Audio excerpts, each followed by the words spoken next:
Glória a Deus por isso.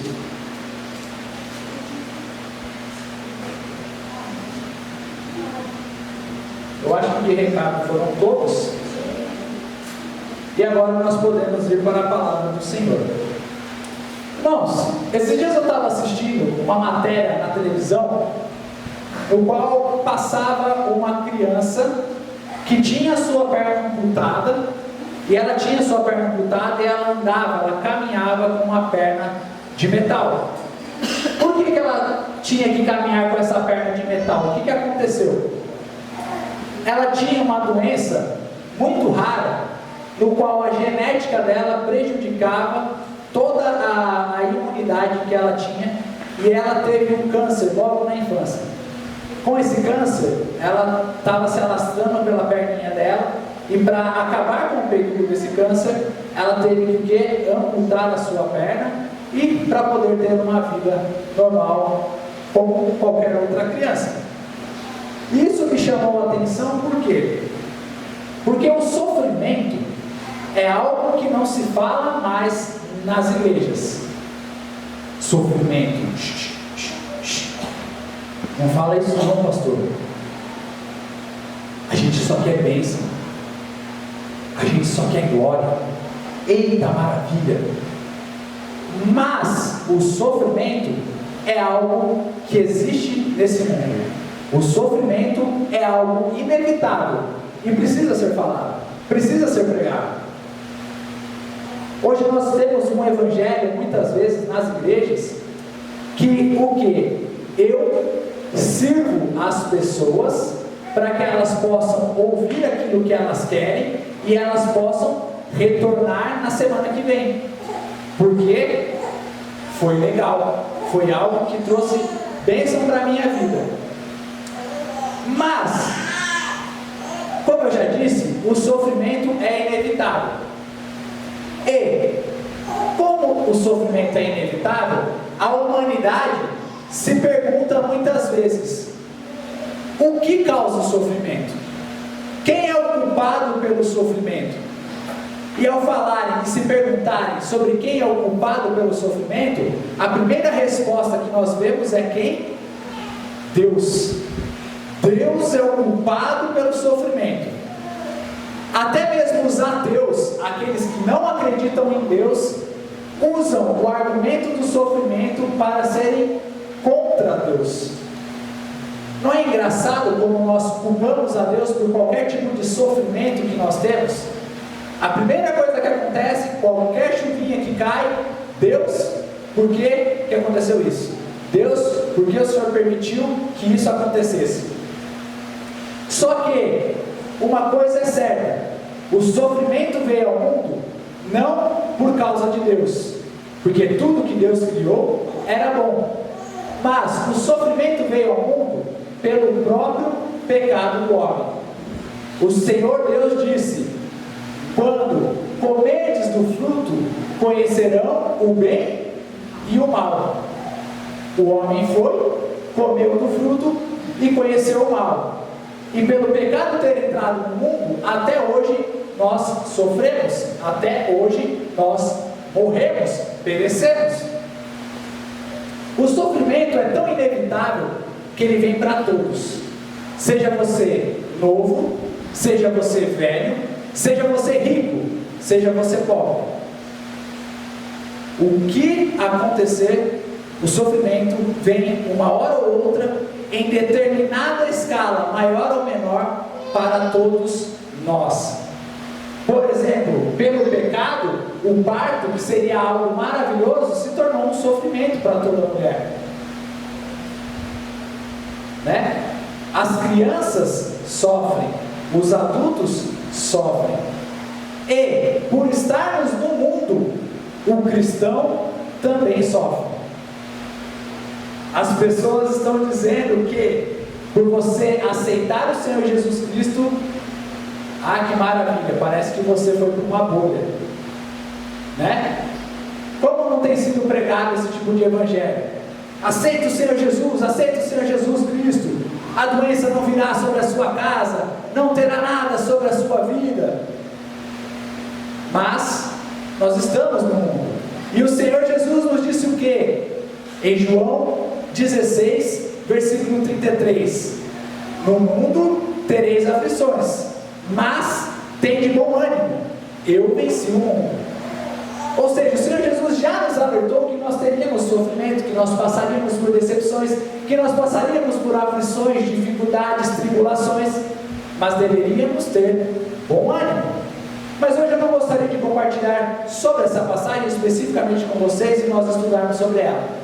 Eu gostaria que vocês abrissem em João capítulo 9, do versículo 1 ao versículo 12, e nós vamos estudar um pouco mais sobre essa passagem.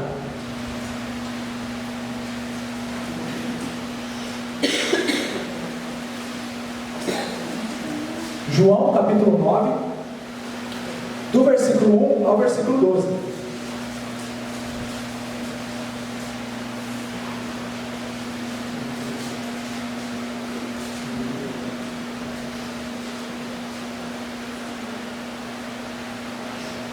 Os irmãos acharam, amém? Amém, glória a Deus. Ele diz o seguinte: caminhando Jesus, viu um homem cego de nascença, e os seus discípulos perguntaram: mestre, quem pecou, este ou seus pais, para que nascesse cego? Respondeu Jesus: nem ele pecou, nem seus pais, mas foi para que se manifestem nele as obras de Deus. É necessário que façamos as obras daquele que me enviou, enquanto é dia. A noite vem, quando ninguém pode trabalhar. Enquanto estou no mundo, sou a luz do mundo. Dito isso, cuspiu na terra, e tendo feito lodo com a saliva, aplicou-o aos olhos do cego, dizendo: vai, lava-te no tanque de Siloé, que quer dizer enviado. Ele foi, lavou-se e voltou vendo. Então os vizinhos e os que antes o conheciam de vista como mendigo, perguntavam: não é este o que estava sentado pedindo esmolas? Uns diziam: é ele. Outros: não, mas se parece com ele. Ele mesmo, porém, dizia: sou eu. Perguntaram-lhe, pois: como te foram abertos os olhos? Respondeu ele: o homem chamado Jesus fez lodo, untou-me os olhos e disse-me: vai ao tanque de Siloé e lava-te. Então fui, lavei-me e estou vendo. Disseram-lhe, pois: onde está ele? E ele respondeu: não sei. Vamos orar, irmãos. Senhor Deus, amado Pai, Senhor Jesus Cristo, Espírito Santo de Deus, louvado e agradecido seja o teu santo nome, Senhor. Nós te agradecemos pela oportunidade de estarmos aqui na tua presença neste domingo, Senhor, para adorarmos o teu santo nome. Em nome de Jesus, que a tua palavra venha, Senhor Deus, como uma flecha em nossos corações, Senhor Deus, e nos mostre, meu Pai, que só o Senhor é Deus, Senhor Deus, que só o Senhor é a razão, o propósito, o motivo maior, meu Pai, de nós estarmos vivos neste mundo, Senhor Deus, de nós adorarmos a Ti, Senhor Deus, enquanto é tempo, meu Deus. Em nome de Jesus, que a Tua palavra possa vir, Senhor Deus, acalentar os nossos corações, que venha esquentar os nossos corações, e que nós possamos achar consolo em Ti para os problemas que temos passado em nossas vidas, Senhor Deus. No nome santo de Jesus é que eu oro. Amém, Senhor Deus. Amém. Irmãos, o que está acontecendo aqui nessa passagem? O Senhor Jesus estava pregando, anunciando o Evangelho para os seus discípulos. E aí ele estava andando com eles, estava caminhando, curando as pessoas, fazendo maravilhas, ajudando os famintos, quando de repente eles se depararam com um homem cego. E um homem cego de nascença. Com isso, os discípulos se espantaram e perguntaram para o Senhor Jesus: Senhor, quem pecou? Este homem ou os seus pais, para que ele nascesse com essa deficiência? Por que eles pensavam assim? Era costume naquela época, e talvez até mesmo hoje em dia nós temos um resquício deste costume, de pensarmos que todo mal que uma pessoa sofre é punição pelo mal anterior que ela já fez, pelo pecado anterior que ela já cometeu. Em alguns casos, pode ser assim. Nossos pecados nos levam a consequências dos quais podem nos levar a um sofrimento. Mas o que acontece exatamente aqui? Não foi isso que aconteceu. Na cultura deles, eles tinham o seguinte ditado para os judeus. Era um ditado judaico que dizia o seguinte: não há morte sem pecado, e não há sofrimento sem iniquidade. Então, o que as pessoas pensavam a respeito daquele cego de nascença que estava pedindo esmolas no meio do caminho? Eles pensavam assim: ah, safado, já fez alguma coisa, né? Por isso que você é cego. Ou, ah, seus pais aprontaram, por isso que você é cego. Mas o Senhor Jesus não. O Senhor Jesus trouxe para eles e trouxe o foco dos discípulos para uma outra atmosfera, para uma outra visão, para uma outra expectativa.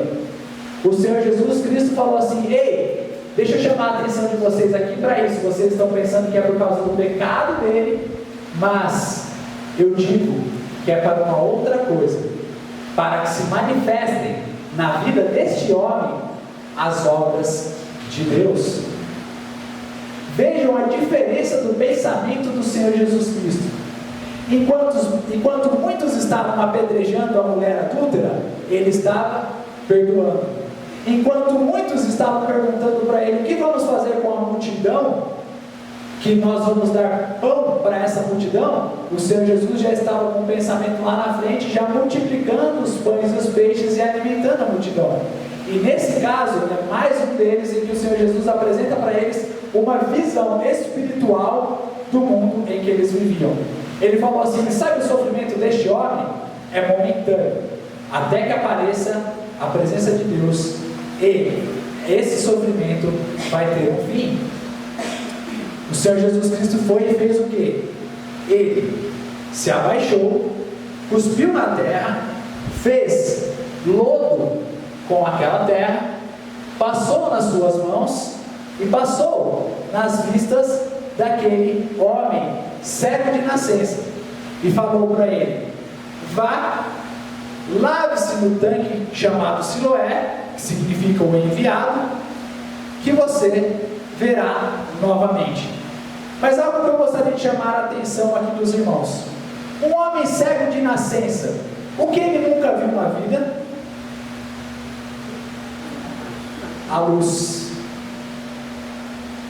E neste momento, quem o curou? A luz do mundo, Jesus.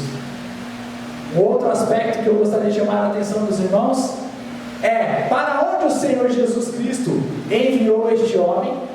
Para o tanque de Siloé, que significa enviado. Vejam a maravilha da obra de Deus que aconteceu aqui, neste capítulo. Deus enviou o seu Filho, que é a luz do mundo, para curar um cego de nascença.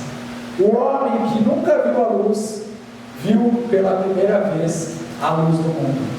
Um homem que nunca ninguém havia sido enviado para ele para lhe ajudar, Deus enviou para ele o seu Filho amado, Jesus, para lhe curar. Que maravilha, que bênção! E o que aconteceu? Este homem, tendo fé, foi, recebeu a palavra de Jesus e se lavou no tanque. Ao lavar os seus olhos no tanque, ele passou a enxergar. E a obra de Deus foi manifestada de tal maneira na vida deste homem que era cego de nascença, que sofria desde a sua infância, que tinha que pedir esmolas para se alimentar, porque naquela época não tinham como os deficientes trabalharem, conquistarem o seu próprio sustento, eles precisavam de outras pessoas para até mesmo comer. Ele saiu da sua miserabilidade, de tal forma que até as pessoas que o conheciam não sabiam que era ele. Já pensou que maravilha? Será que isso já não aconteceu também nas nossas vidas?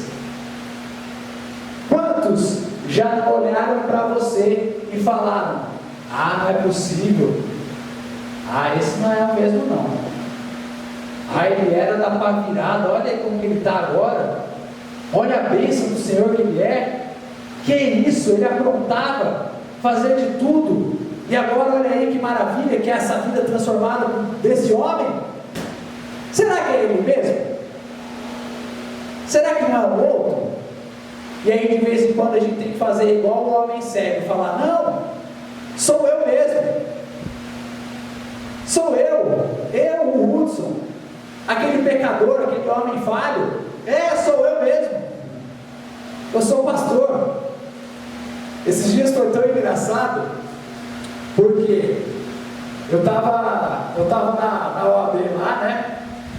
E eu estava conversando com as pessoas e falando assim, eu já não estou mais advogando, né? Porque agora eu estou seguindo os caminhos do Senhor, quero me dedicar completamente na obra. E aí atrás estava um amigo meu, do tempo de faculdade. Ele falou assim, Lúcio, por que você não está mais advogando? Poxa vida, né? Por quê? Eu falei, porque eu virei pastor. Na hora que eu falei que eu virei pastor, ele falou assim, você? Não acredito, cara. Você virou pastor? Caramba, ninguém nunca imaginava. Eu falei, nem eu imaginava. Por quê? Porque quando Deus nos transforma, Deus nos tira da nossa cegueira espiritual, Ele nos transforma de tal maneira com as suas obras, que nem mesmo aqueles que nos conheciam conseguem nos reconhecer. E eu acredito que tem sido assim também na vida de muitos irmãos aqui hoje. Amém? Mas, ao explicarmos isso que aconteceu com esse rapaz, que ninguém mais estava entendendo, e semana que vem nós vamos continuar o que está acontecendo aqui na vida dele, porque até mesmo os fariseus não entendiam o tamanho do milagre que aconteceu. Hoje eu gostaria de trazer algumas lições e algumas aplicações a respeito do que nós podemos aprender dessa passagem aqui hoje. A primeira lição que eu gostaria de compartilhar com vocês, ela está no versículo 3.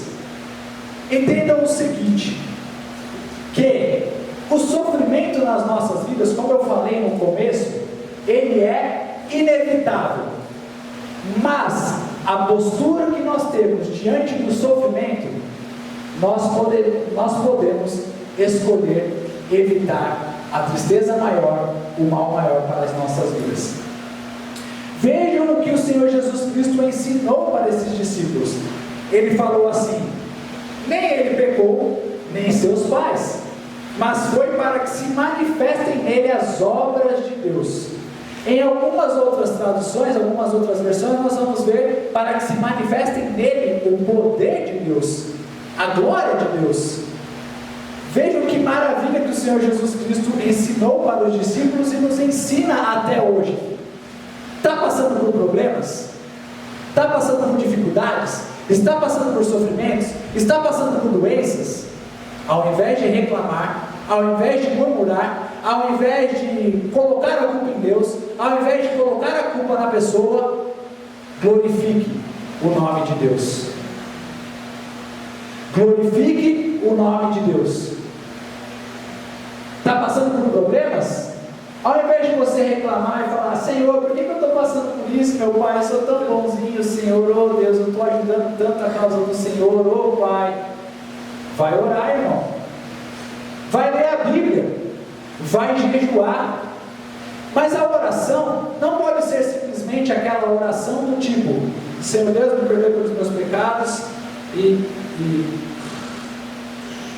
perdoe os pecados também de Satanás. Opa, não, de Satanás não.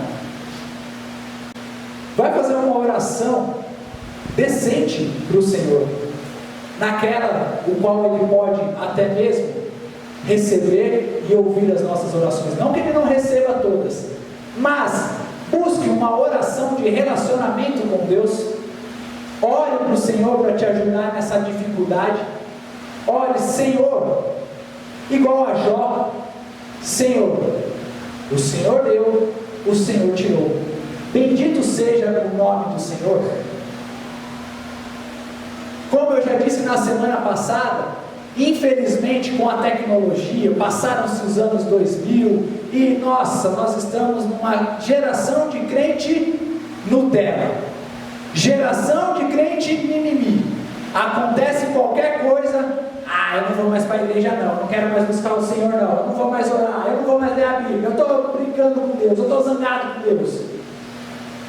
Você acha que isso vai adiantar alguma coisa? O inimigo está lá do outro lado assim. Que bobão. Primeira prova que aconteceu na vida dele, ele já abandona Deus. Agora que eu pego ele mesmo. Pode deixar comigo. Ele quer ficar longe dos caminhos do Senhor? Agora que eu te pego.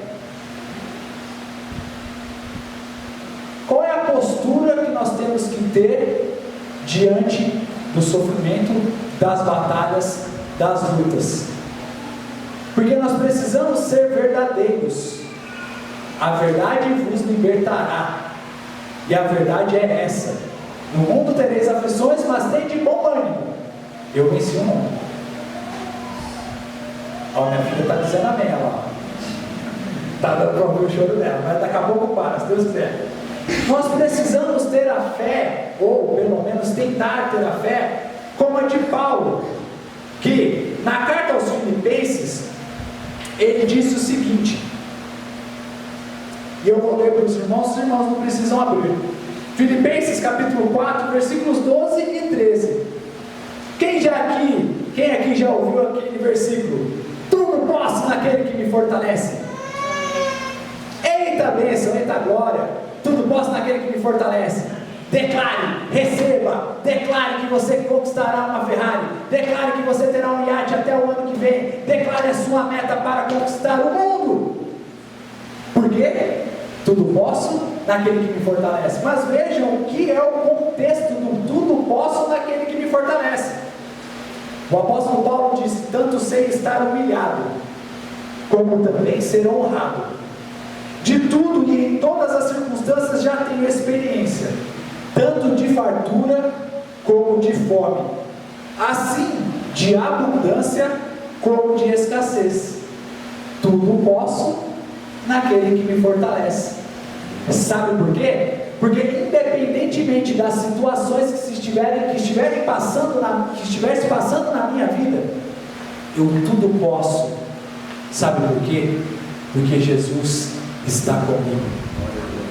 O apóstolo Paulo foi preso, foi humilhado, passou pela nudez, tinha um espinho na carne, que muitos dizem que eram muitas coisas, mas eu creio especificamente que era uma doença, talvez uma doença nos olhos, no qual ele orou por 3 vezes para que o Senhor tirasse esse espinho na carne, mas o Senhor falou para ele não, e ele aceitou aquilo na vida dele, porque tudo posso naquele que me fortalece.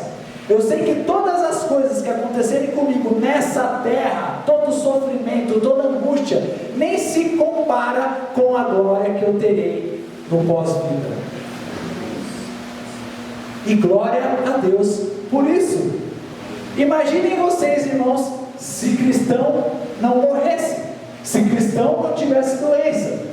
O apóstolo Paulo estaria aqui até hoje, com 2000 anos, por aí.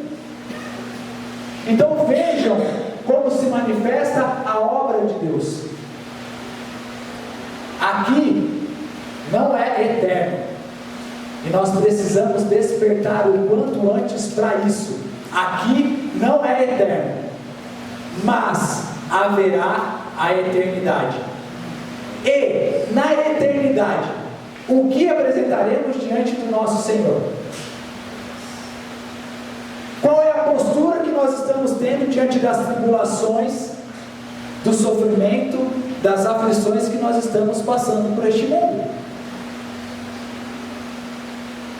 Qual é a nossa postura? E diante dessa postura do sofrimento do mundo, uma outra questão que eu gostaria de fazer para os irmãos: o sofrimento do mundo nunca vai acabar. Tá certo? O paraíso aqui na terra, nós só vamos ter isso quando o Senhor Jesus Cristo reinar por 1000 anos lá na frente. Ainda não teremos isso. A igreja não vai conquistar isso sem o rei, que é Jesus. Tá certo? Mas o que nós podemos fazer então? Nós podemos amenizar o sofrimento que já existe nessa terra. Nós somos luz do mundo e sal da terra, foi o que o Senhor Jesus Cristo nos disse. Mas, ainda que sejamos luz do mundo e sal da terra, a comida ainda apodrecerá.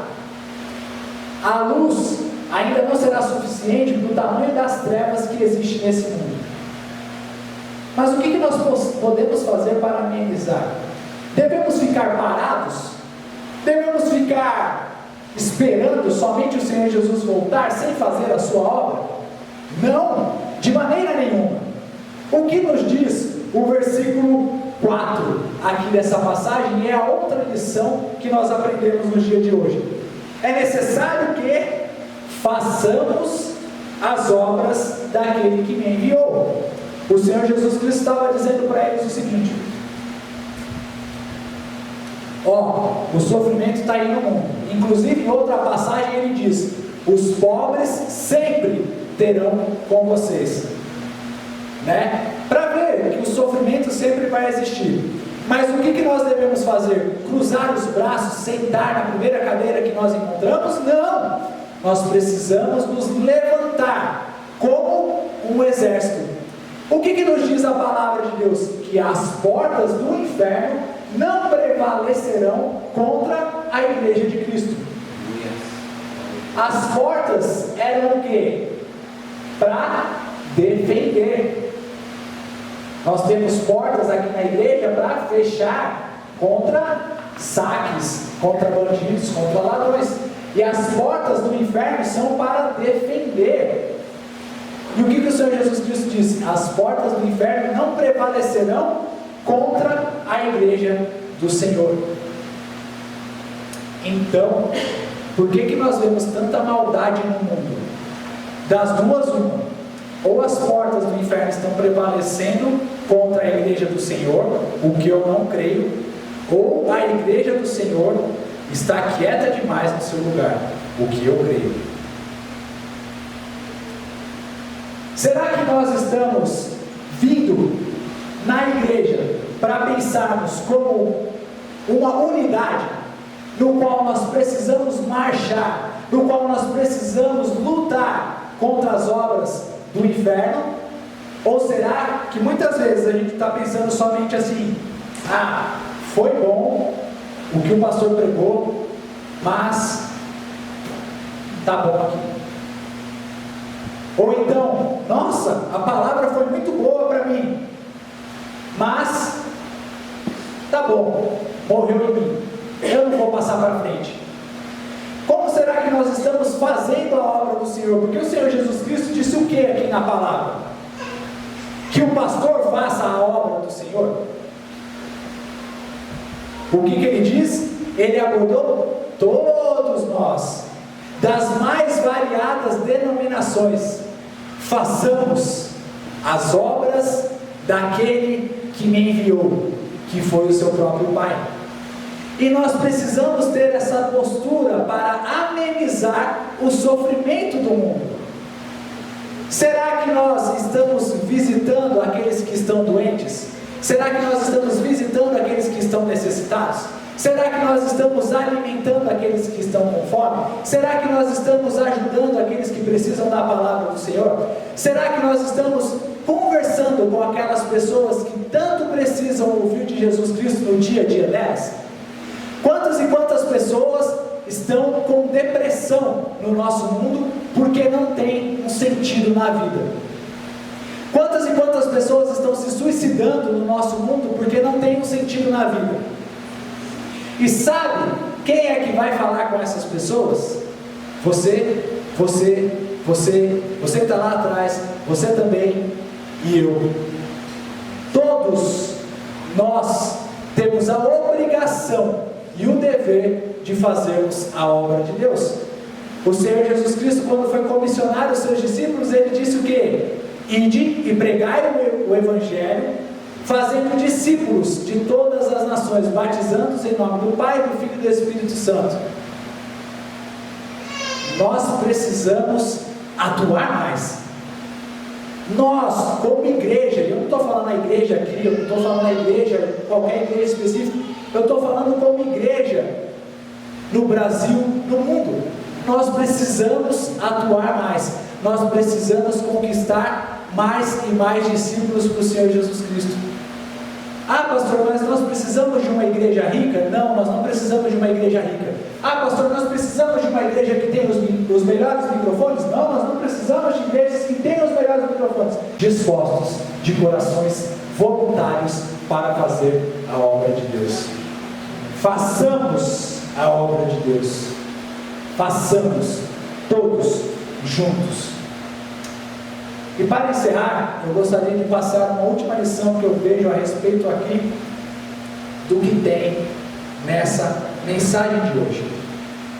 Eu gostaria de perguntar para os irmãos: como está a nossa fé diante da palavra de Deus? Por que eu estou perguntando isso? Porque se nós vemos a vida deste cego de nascença, porque nós já vimos a postura do Senhor Jesus Cristo, nós já vimos a postura dos discípulos, e agora nós estamos vendo a figura de quem? Daquele que recebeu o milagre, o cego de nascença. O Senhor Jesus poderia ter curado este homem imediatamente. Ele poderia falar: veja, o homem estaria vendo. Ele poderia simplesmente fazer assim e o homem estaria vendo. Ele poderia simplesmente assoprar e o homem estaria vendo.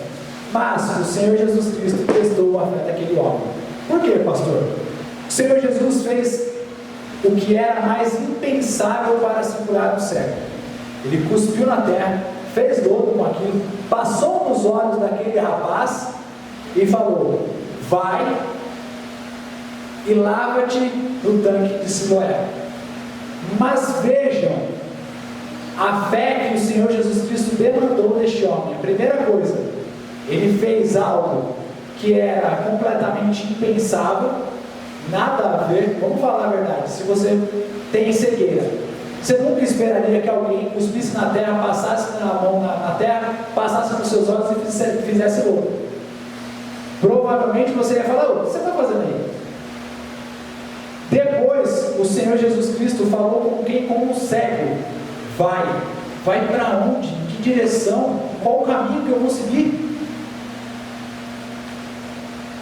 Mas vejam a fé deste homem. Ele não questionou a Deus, ele não questionou por que ele estava sofrendo, ele não questionou por que o Senhor Jesus Cristo fez daquela maneira, e ele não questionou para qual caminho que eu vou, sendo que eu sou um cego.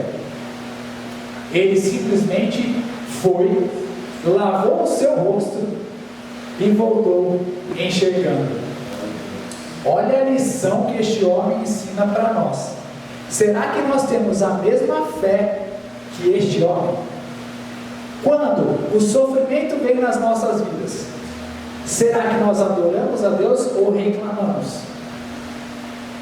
Ou será que nós temos fé de que a cura virá, ou de que tudo está debaixo do controle do nosso Deus?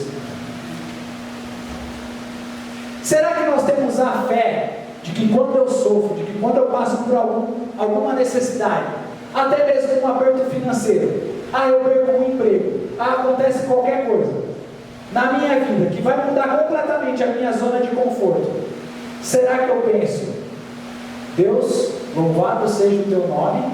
Ou eu penso: por que comigo, Deus? A outra parte que eu gostaria de passar para os irmãos é que quando Jesus fala, quando Deus fala, quando Deus nos dá um direcionamento, será que eu penso no sentido de que Jesus passou ali aquela terra e untou os olhos do cego? Será que eu penso: o que Deus está fazendo? Não é assim que se faz? Ou será que eu simplesmente aceito uma ordem de Deus para a minha vida? Será que eu aceito a palavra de Deus para a minha vida? Será que eu estou ouvindo mais a voz de Deus ou a voz do mundo? O que nós estamos ouvindo mais? Nós estamos ouvindo a voz de Deus ou a voz do mundo que nos diz: vocês são tudo louco, para que vocês vão estudar a Bíblia? Outro dia uma pessoa me perguntou: pastor, me falam que se a gente estudar demais a Bíblia, a gente fica louco. É verdade? Eu falei: irmão, depende. Ficar louco assim, de sair babando, você não vai ficar. Mas que você vai ficar louco diante dos olhos do mundo, isso você vai ficar. Porque você vai ser um louco por Jesus. Você vai ser um adorador. Quando as pessoas estiverem indo para um caminho, você vai estar indo na contramão deste caminho, todo mundo vai falar, ele é louco. Porque a sabedoria de Deus é loucura para os homens. Então, nesse sentido, você vai ficar louco assim, irmão. Eu estou loucão. Todo mundo chega para mim e fala, você é louco. Sou, com muito orgulho. Muitas vezes, ouçam o que eu estou dizendo, irmãos. E aqui é o seguinte, muitas vezes, as obras de Deus não serão entendidas por nós em um primeiro momento. Porque Deus demanda de nós loucuras, sacrifícios por esse amor que nós temos a Ele. Quantas e quantas vezes eu não tive que sacrificar muitas coisas para agradar a Deus, e sem entender o que Ele tinha de propósito comigo, eu fui através da fé.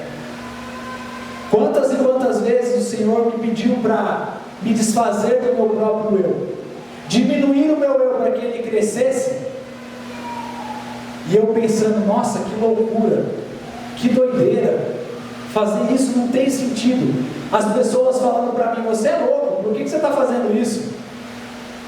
Eu falando, porque é a vontade de Deus, eu não sei nem explicar o porquê.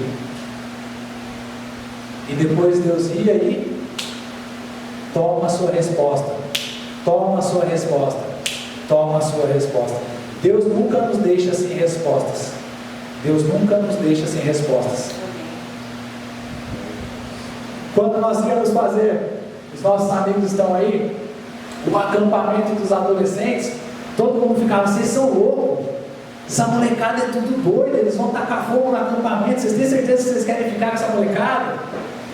E a gente falava, não, nós vamos sacrificar o nosso final de semana para ensinar a palavra de Deus para eles, para que eles possam seguir os caminhos do Senhor.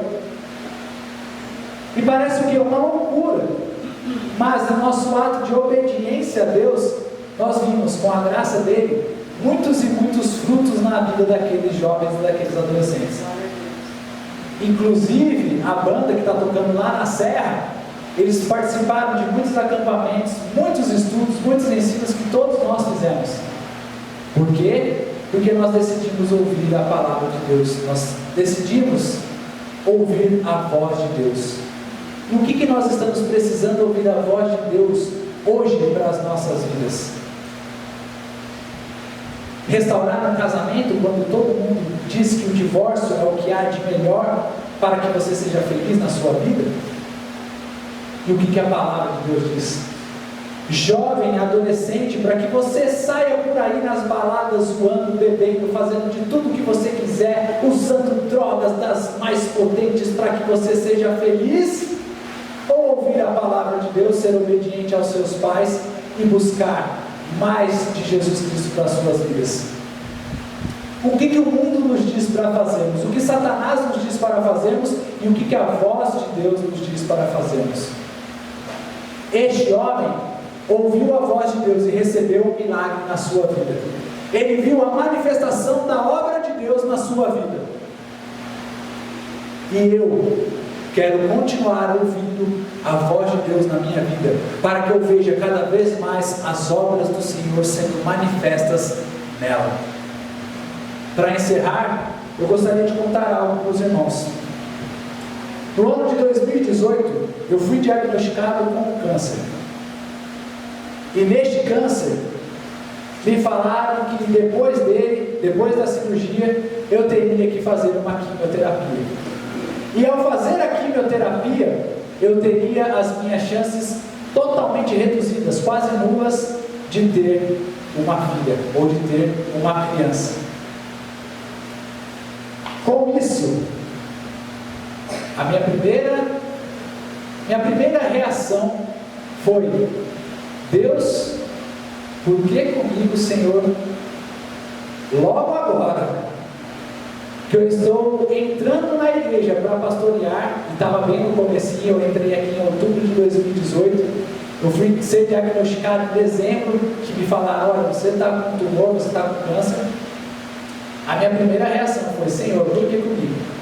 Senhor, eu não estou sendo tão bonzinho. Senhor, eu não estou fazendo a tua obra. Senhor, eu não sou tão legal. Senhor, eu dou risada, eu sorrio para as pessoas, eu cumprimento as pessoas. Por que comigo, Senhor? E o Senhor simplesmente disse: acalma o teu coração, acalma o teu coração. Eu fiz a cirurgia e os médicos falando: você vai ter que fazer quimioterapia, você vai ter que fazer quimioterapia. Talvez você nunca tenha condições de ter uma criança. Eu falava: Senhor, por que comigo? Senhor, por que comigo? Mas aí, irmãos, quando eu estava na minha casa, muitas vezes sozinho, na casa dos meus pais, na verdade, porque eu não podia ficar sozinho em casa, porque eu estava de cama por 30 dias e alguns irmãos me visitaram naquele período, eu ficava: Senhor, por que comigo? Mas aí eu ia lá e colocava o quê? Um louvor. Eu ia lá, orava a Deus, mesmo com o coração machucado, mesmo com a dificuldade, eu orava e clamava ao Senhor, falava: Senhor, por que comigo? Senhor, por que comigo? E o Senhor vinha e acalmava o meu coração. De repente a minha esposa disse: vamos em outro médico, para que ele possa te passar talvez um outro tratamento que não seja necessário a quimioterapia. E aí o outro médico disse o seguinte: vamos esperar, não precisa fazer agora, de imediato, não precisa. Vamos continuar fazendo os exames? Aí foi que eu fiz o exame de sangue, que testava se o tumor continuava no meu organismo ou não. E aí foi que eu já disse para alguns irmãos aqui, que neste exame de sangue que eu fiz, depois que a minha esposa falou: vamos lá de novo, e aqui fica um detalhe: maridos, ouçam as suas esposas, tá? Ouçam muito suas esposas, porque elas são bênçãos do Senhor nas nossas vidas. A minha esposa disse: faça o outro. Aí eu fui e fiz o outro, e o que aconteceu com aquele exame que estava alto? Ele despencou. E no que ele despencou, a minha esposa, um tempo depois, levou lá uma surpresinha para mim: então, um presentinho para você.